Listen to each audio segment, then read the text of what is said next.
Halo, selamat malam teman-teman. Akarnya itu di luka batin. Saksi banyak, ada kakak saya 2 di sana dan anaknya delalah pas bisa datang, bisa hadir. Sebenarnya permasalahannya nggak jauh beda sih. Luka batin juga kakak. Peace mbak, ya. Dibuka wae dan dirampung kayak ya. Maksudnya begitu maksudnya. Dan luka batin itu memang nggak semudah yang dibayangkan, yang nggak semudah yang saya bayangkan dulu. Oh, luka batin kan ini luka, berarti tinggal disembuhin aja, nanti dia sembuh sendiri. Dikasih betadin, nyari tuh betadin apa yang mana-mana, udah dapat, kok ya nggak sembuh, kenapa gitu. Nah, salah satu hal yang kemarin saya temukan juga pas diskusi sama teman, sama Mbak Putri kemarin itu, sebenarnya bukan persis pas di luka batinnya, tapi mengenai penderitaan itu sendiri. Jadi memang beberapa orang ada kecenderungan untuk justru pegangan pada penderitaannya itu. Mereka merasa bahwa dengan penderitaan ini tuh, wah, bermakna gitu. Iya, nah, ada dong. Mas Guru ada, apa yang nggak ada, tolong. Teman-teman ini sungguhlah sangat bermacam-macam. Jadi memang ada orang-orang yang merasa, oh, jadikan pembenaran gitu. Misalnya pas kesambet gini, iya aku terpicu, sigelku muncul gitu. Kenapa sigelnya muncul? Iya aku merasa luka batinku gini. Iya jadinya aku kesambet. Bener kan? Aku kesambet karena aku punya luka batin. Iya benar, tapi jangan gitu. Disembuhkan luka batinnya itu. Jangan jadikan sigel ini sebagai sebuah pembenaran. Sigelnya dipelihara maksudnya? Sigelnya dipelihara supaya dimaklumi ketika kesambet. Dan ketika aku dibantu dong, kalau kesambet aku dibantu kan aku nggak bisa. Jadi manja intinya. Nah, sopo sing manja? Macam. Gitu. Saya sampai punya pikiran itu, tak buat program kesemaktaan kayak militer itu. Setuju. Ada manja. Kemudian kalau yang saya lakukan sendiri tentang luka batin itu, nggak ada jalan lain kecuali memaksa diri untuk menghadapi. Nggak ada Mas Bibip. Randi juga tuh lari. Memang rasa sakit itu ya namanya juga sakit ya. Siapa sih seneng gitu. Wong ngrasake lara kok seneng gitu. Tapi ternyata ada orang yang rela untuk memelihara rasa sakit demi sebuah pembenaran atas penderitaannya sendiri. Orang ruwet banget ini. Nggak ada jalan lain selain untuk menghadapi rasa sakit itu sendiri. Mengakui dulu, menerima bahwa kita sakit, mengakui bahwa kita tuh nggak baik-baik saja. Nggak gampang, lo kan egonya pasti, masa aku bos gitu kan. Misalnya ada seseorang punya jabatan tinggi, punya tanggung jawab yang besar, track recordnya bagus. Masa aku keren ini, luka batin ya orang, padahal gitu loh. Orang gelem ngaku, masa aku gagah ngene luka batin. Padahal nek Pak Jane nek ra nek wong kae ya. Itu pada nggak mau ngaku. Ipan bukan. Emang begitu Pak? Enggak kan? Mas Ivan. Gitu. Nah, ini biasanya kebanyakan tuh kasus begini tuh bapak-bapak, ibu-ibu juga ada.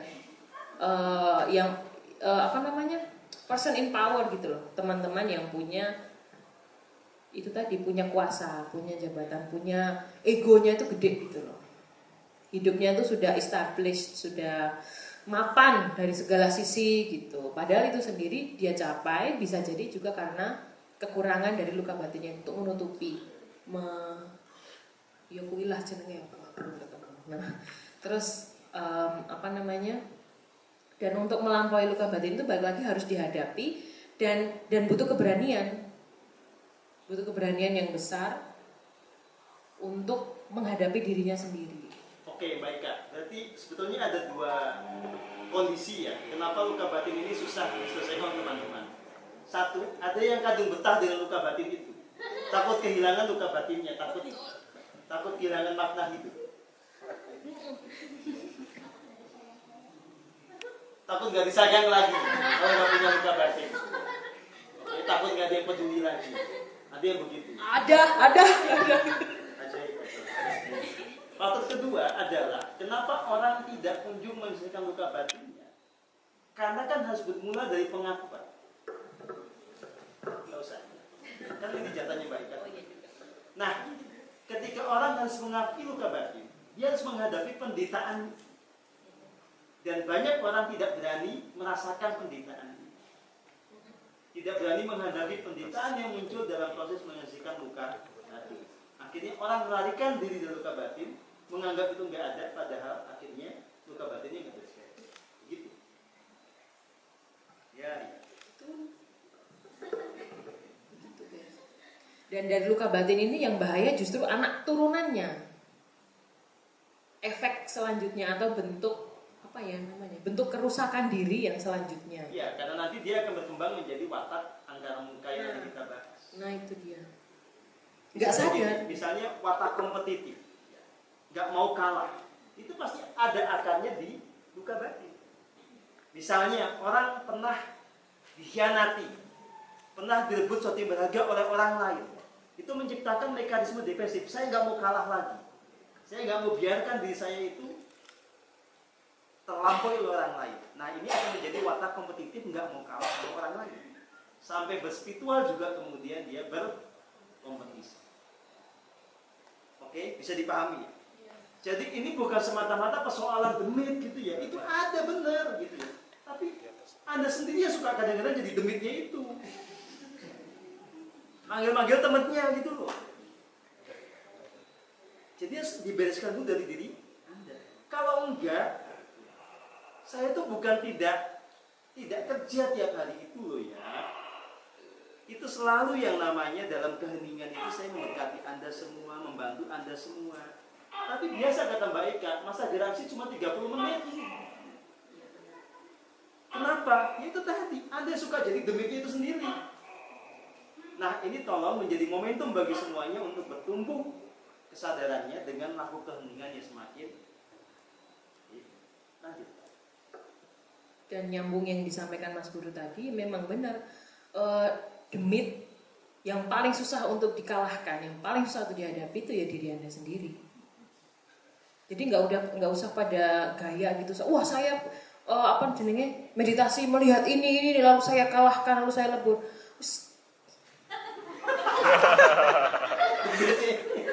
Gitu ya kowe kuwi gitu. Si Darvos yang paling sebenarnya begini ya yang paling powerful kan ya free will-nya kita itu, bagaimana kita mau memilih benih mana yang ditumbuhkan. Nah, godaan untuk menumbuhkan watak angkara murka itu kan sangat besar dan gampang gitu. Penak dalam tanda kutip, terus terlena gitu, gampang. Dan untuk berusaha menumbuhkan si benih keilahian ini seolah-olah itu perlu usaha yang keras. Padahal sebenarnya sederhana kalau dimulai dengan menyadari nafas itu tadi. Yang Mas Guru bilang sederhana tapi ternyata tidak. Nyari nafas tidak. Nafas itu di lubang hidung apa di tengah? Wah, pertanyaannya tuh aneh-aneh gitu.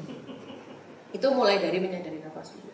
Nah, balik lagi untuk menghadapi diri sendiri itu butuh tekad yang kuat. Romi mana Romi?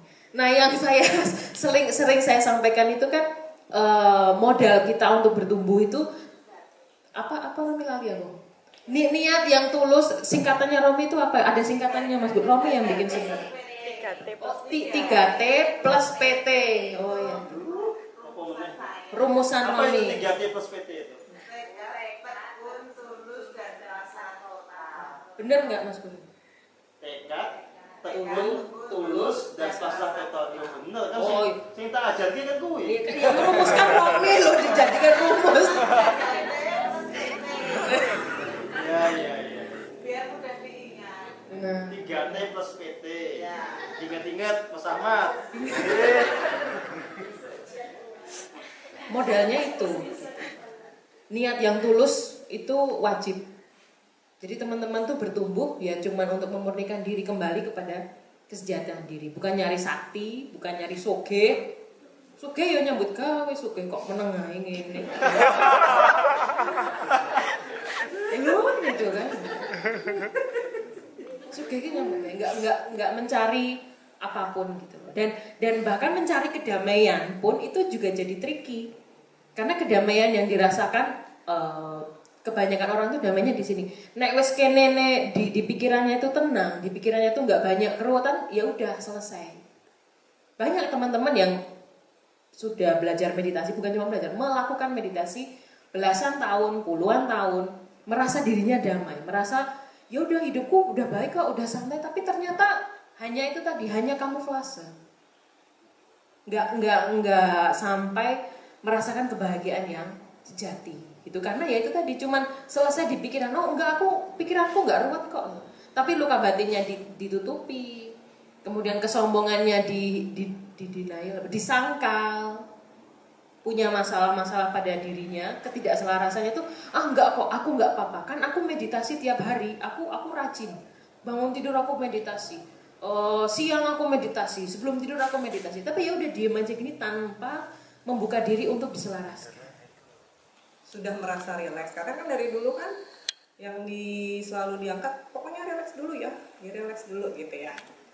Kalau udah rileks pasti bisa nih gitu. Dulu jargonnya hanya itu gitu, tapi ternyata sampai di situ pun masih ada masalah gitu, dan ternyata bisa ditemukannya setelah ada yang bercerita gitu kan. Terus kita mengevaluasi, ya kenapa kok udah rileks, kenapa enggak, ternyata kok enggak pernah terhubung gitu kan.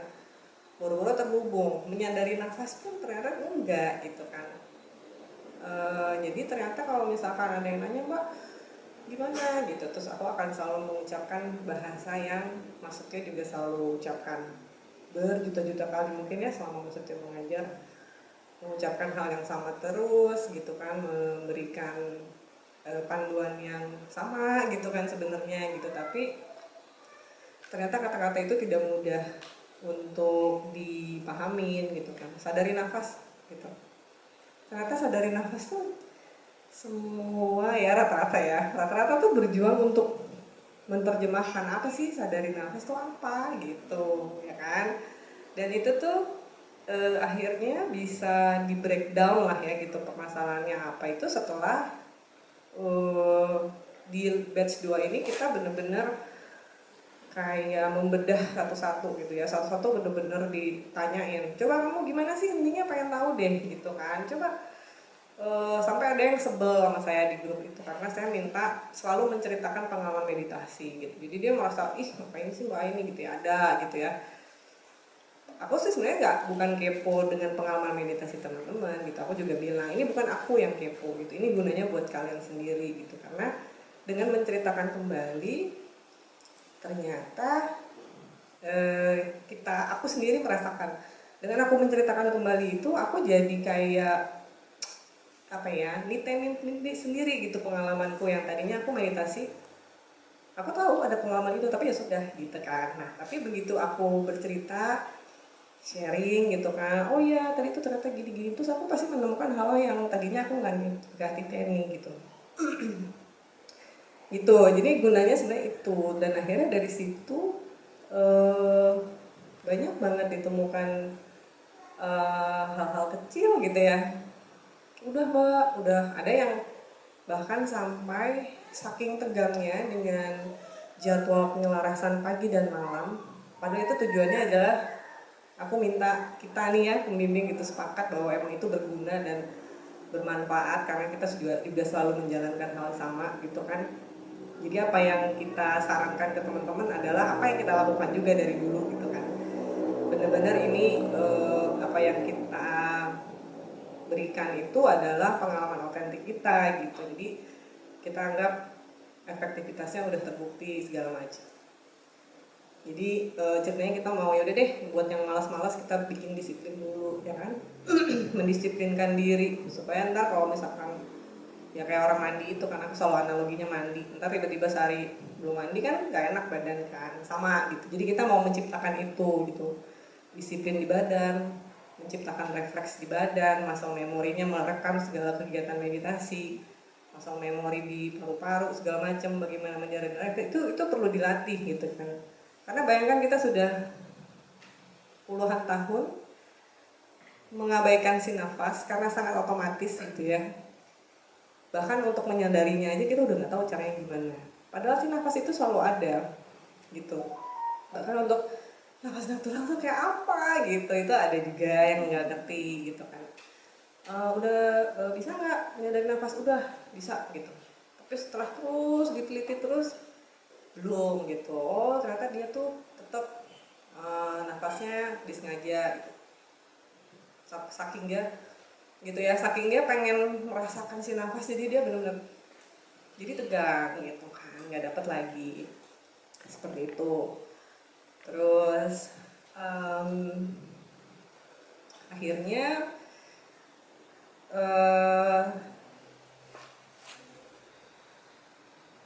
kita bisa memberikan apa ya, oh ya dari si disiplin tadi. Terus ada yang akhirnya dengan mendisiplinkan dengan si jadwal penyelarasan itu, ada yang jadi tegang. Bangun tidur dia ngerasa pokoknya udah harus penyelarasan nih sesuai kata pembimbing. Pokoknya aku harus menyelaraskan diri gitu, dan sementara dia menyadari bahwa dia lagi nggak jernih gitu ya, karena banyak kan yang pada sensitif ya lama-lama. Rata-rata tuh semuanya tahu lah kalau bahwa ada yang nggak nyaman di badan dan itu harus diselaraskan. Makin sepanang bahwa pokoknya nih penyelarasan pagi aku harus menjernihkan diri sebelum beraktivitas gitu kan, sesuai dengan yang selalu kita anjurkan. Tegang, wah gitu kan, nggak bisa mbak, saya nggak bisa ini gitu, tegang, sepaneng gitu ya. Itu juga satu hal baru lagi gitu ya, maksudnya loh ini kok udah dengerin radionya Mas Guru aja kenapa masih jadi nggak bisa gitu, padahal aku sampai audio itu kan Mas Guru yang bekerja, bukan kita. Kenapa sih susah banget, Mas Guru loh yang bekerja memancarkan sinar energi kasih murid dan lain-lain, kan yang kerja Mas Guru kan, kita tinggal dengerin gitu. Ternyata itu pun bisa jadi masalah gitu ya, dan akhirnya si energi penyelarasannya nggak bekerja dengan baik, akhirnya nggak jernih-jernih. Nanya lagi kejernihan udah berapa persen mbak, baru naik 10%, makin sepaneng lagi gitu kan. Ada yang udah mau buru-buru, udah mau berangkat kerja mbak, saya nggak sempet, makin sepaneng lagi. Udah deh, udah kayak gitu, udah semuanya semakin berantakan. Sampai akhirnya ada yang Kunses ya, Kunses sampai Kunses sudah deh kita eksperimen ya, kita coba. Kalau kamu dengerin audio Mas Guru malah jadi tegang, udah jangan dengerin audio Mas Guru deh. Dengerin lagu-lagu aja, lagu-lagu meditasi emosi tinggi gitu. Relax nggak? Kalau di situ relax ya udah, terus sadarin nafasnya, latihan di situ. Nanti dari situ niatin penyelarasan. Bekerja nggak? Gimana Kunses? Bekerja? Sendawa terus kan, kodoknya keluar. Bahwa ternyata tanpa audio Mas Guru pun kita bisa melakukan penyelarasan, benar nggak? Ya, kayak gitu. Jadi banyak hal yang emang harus kita eksperimen ya. Banyak tips dicari gitu, masing-masing teman-teman punya karakter sendiri, terus punya masalahnya sendiri gitu ya. Ada yang emang hobinya sepaneng, ada yang ya kan hobi iya kadang juga aduh kasihan banget sih gitu ya, pingin bantu tapi nggak bisa gimana gitu kan. Nah terus jadi masing-masing harus bisa menemukan cara yang paling efektif untuk latihan gitu kan. Dulu kan juga kalau Ayu ya dulu ya harus nyanyi dulu, apalah masak dulu segala macam. Nah itu real baru di relax. Sementara kan tahapannya panjang tuh. Pertama relax dulu, habis relax cari dulu aliran nafas. Nafasnya yang kayak apa? Harus yang natural, ya kan? Nanti itu kan tahapnya banyak banget. Nanti udah relax nih, nafasnya mana ya? Gitu yang natural, mikir lagi, sepaneng lagi, balik lagi, ya kan? Nggak jadi relax. Terus udah dapet relax, baru dapet nafas natural, baru latihan nyadarin, ya kan? Latihan nyadarin apa juga ternyata nggak mudah gitu. Rata-rata berpikiran bahwa ya udah selesai. Ada kok kemarin yang cerita, udah saya tarik nafas sekali dua kali emosi saya sudah reda, jadi udah, jadi dia cuma gitu ya. Ada yang sengaja ditutup apa segala macam ya ngerti ya. Padahal bukan itu maksudnya gitu, harus dihadapi gitu ya, harus dihadapi. Tapi kembali lagi sebenarnya latihannya paling semudah ya, fokusnya hanya berlatih menyadari nafasnya dulu aja gitu. Latihan di situ aja dulu gitu. Kemarin muncul lagi permasalahan baru beberapa hari yang lalu ya Mas ya, bahwa ternyata teman-teman itu akhirnya punya fokus kepada mencari keterhubungan sama GS. Karena memang itu selalu disebut kan, semua orang kepingin dong terhubung sama GS, mendengarkan tuntunan ya kan, hidup tertuntun, selalu tertuntun sama Gusti, selaras sama semesta. Emang tujuannya sebenarnya ke sana gitu, dan itu selalu disebut-sebut dimanapun, di setiap udaran, di setiap kajian, di setiap gitu. Tapi ternyata itu membuat mungkin secara terekam secara halus ya, sampai ke subconscious mungkin, bahwa tujuannya itu mau terhubung sama GS gitu. Jadi akhirnya kita nggak menyadari kita mencari itu gitu. Jadi muncul sebuah ambisi di situ, walaupun halus. Mungkin enggak kok, saya pasrah, saya pokoknya meditasi, pokoknya saya nggak ngarepin apa-apa gitu ya. Tapi ada ambisi halus, terus kita kayak nyari, kok nggak terhubung ya, mana ya gitu ya. Ada. Dulu juga aku mengalami itu, apa sih terhubung, aku nggak ngerti. Terus sempat mencari, terus karena aku nggak nemu, jadi ya udah gitu, aku diemin aja. Terus dan zaman dulu aku belum terlalu digembar-gemborkan bahwa ada tuntunan gitu-gitu ya, zaman aku dulu gitu, belum serumit itulah aku merasanya. Jadi aku kayak udahlah terserah lah, mau tertuntun kayak mau enggak gitu ya, mau terhubung mau enggak, pokoknya aku pengennya bisa meditasi dan merasa nyaman gitu. Dulu sih gitu. Nah sekarang ternyata ada fenomena kayak gitu. Jadi ada ambisi yang halus, teman-teman jadi fokusnya ke sana gitu. Jadi instead of fokus menyadari si nafasnya, tapi mencari gitu. Walaupun kayak enggak, aku nggak nyari gitu, tapi ada si vibrasi mencari kan, semesta kan membaca vibrasi ya, jadi itu nggak bisa dibohongin. Yang ketangkep itu gitu, makanya akhirnya jauh lah dari, semakin dicari semakin jauh lah ke keterhubungan itu, semakin relax, semakin pasrah. Pasrah tuh udah kayak ya udah deh, mau terhubung mau enggak ya udah gitu, yang penting aku mau menikmati nafas. Fokusnya tuh dinikmati nafasnya itu, aliran nafas dadanya dinikmati terus gitu. Ntar lama-lama munculnya rasa syukur biasanya, dan ini rasa syukur hanya muncul kalau ada kerendahan hati ya. Rasa syukur itu hanya muncul kalau kita berendah hati gitu. Nah nanti dari rasa syukur itu ya udah dinikmatin si rasa syukur itu, dan itulah yang dipertahankan si rasa syukur itu gitu.